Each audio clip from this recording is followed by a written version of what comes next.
Hello, everybody. I am yet again Price McKinney. Simply put, I want to thank each and every one of you for listening, for tuning in, for your words of encouragement. A lot of you all tell me, hey, keep doing what you do. It's needed. And I want to thank you so much for that encouragement because trust me, and when I tell you it helps, life is what it is. You know, I've said that before. And one of the things I'm learning, even with this, is balance. You know, this is a priority and I've got to make it such. So again, I want to thank all of you for listening and supporting and following. I greatly appreciate it. So having said that, tonight I want to talk about a very simple topic: lonely versus being alone, or however if you want to word it different, you know, the opposite, alone versus being lonely, either way. First of all, there's a difference. Being alone just simply means you're by yourself, somewhat isolation, regardless to why it is or the cause of it. Being lonely is a feeling. So being alone is more of a state of being, if you will.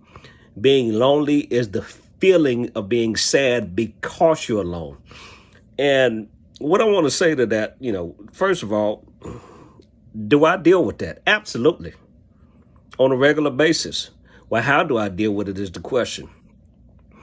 I don't let it drag me anymore into a dismal state. In times past, as I've told you before, I've been divorced twice.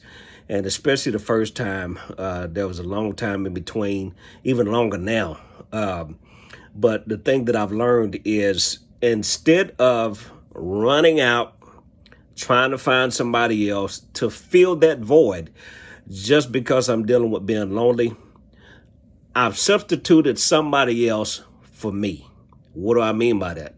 Instead of making phone calls, going to make visitations, I take all of that time and I put it back into myself.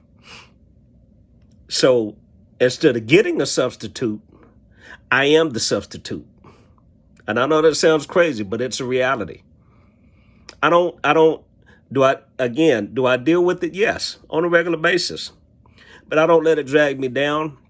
I don't let it push me to a point of desperation where I feel like I've just got to have somebody. I got to have somebody. I've lived that life. I got to have somebody. I got to find me a female. No. Because when you get into that, you wind up making decisions out of emotion. And short term, that's okay. Long term, it's going to cost you. I can assure you that.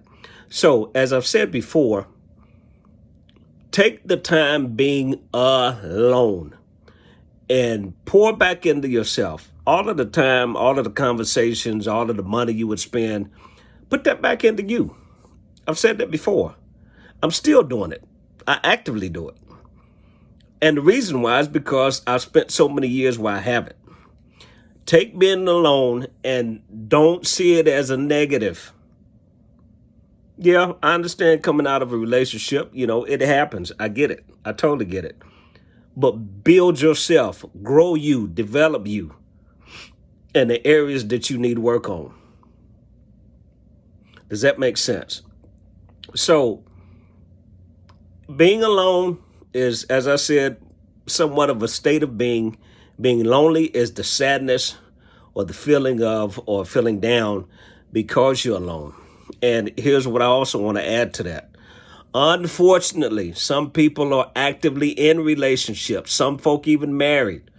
I've been there. And you're dealing with being lonely while you're with somebody. Not good, Hancock. That was in the movie Hancock. Not good. If you're with somebody and you're feeling like that, something is being majorly neglected. There's a major communication breakdown somewhere. There's some needs not being met, but you should never feel lonely while you're in a relationship. Never. So if you're dealing with that, you need to have a conversation with the person that you're with. So having said that, I want to thank each and every one of you for listening, for tuning in. And remember, there's a difference between being alone and being lonely. If you're dealing with being lonely, deal with it. Face it. Accept it for what it is. It's a state of being alone, but don't let it drag you down the wrong path. Don't keep feeling negative about it and being down on yourself and questioning, well, what is wrong with me? What is wrong with me? May not be anything wrong with you. It could just simply be the other person was not ready to deal with who you are now. That's a whole, it could very well be, what's right with you. Maybe that's going to be in my next video. What's right with you? So, again, I want to thank you for listening, for tuning in. I am yet again Price McKinney. This is Simply Put. I want you to follow me on Instagram if you haven't already. Like, subscribe to my page on YouTube, Price McKinney, Simply Put. And I'll see you soon.